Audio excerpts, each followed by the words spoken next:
জার্মানিতে ইরানের বিপ্লবী গার্ডের পক্ষে গুপ্তচর বৃত্তি ও হামলার ষড়যন্ত্রের অভিযোগ।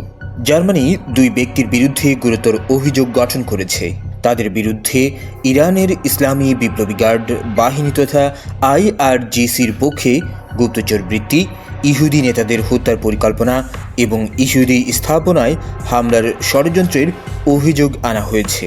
অভিযুক্তরা হলেন ডেনমার্কের নাগরিক আলী এস এবং আফগান নাগরিক তাওয়াব এম। জার্মান প্রসিকিউটররা বলছেন, আলী এস ইরানের কুদস বাহিনীর সঙ্গে ঘনিষ্ঠভাবে যুক্ত থেকে জার্মানিতে বিভিন্ন লক্ষ্যবস্তুর সম্পর্কে তথ্য সংগ্রহ করছিলেন। অভিযোগ অনুযায়ী 2025 সালের শুরুতে তাকে জার্মানির ইহুদিদের কেন্দ্রীয় পরিষদের সভাপতি এবং জার্মান ইসরায়েলি সোসাইটির চেয়ারম্যান সম্পর্কে বিস্তারিত তথ্য জোগাড়ের দায়িত্ব দেওয়া হয়। তদন্তকারীদের দাবি, এসব তথ্য ভবিষ্যতে হত্যা ও অগ্নিসংযোগ হামলার পরিকল্পনায় ব্যবহারের উদ্দেশ্যে সংগ্রহ করা হচ্ছিল।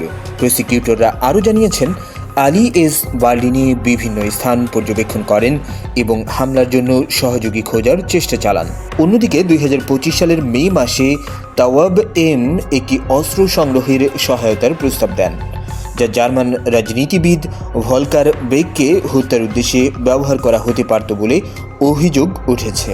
এই ঘটনায় আলী এসকে ডেনমার্কে গ্রেপ্তারের পর জার্মানি তীব্র কূটনৈতিক প্রতিক্রিয়া দেখায় এবং ইরানের রাষ্ট্রদূতকে তলব করে। তবে তেহরান সব অভিযোগ অস্বীকার করে এগুলিকে ভিত্তিহীন ও রাজনৈতিক উদ্দেশ্য প্রণোদিত বলে দাবি করছে।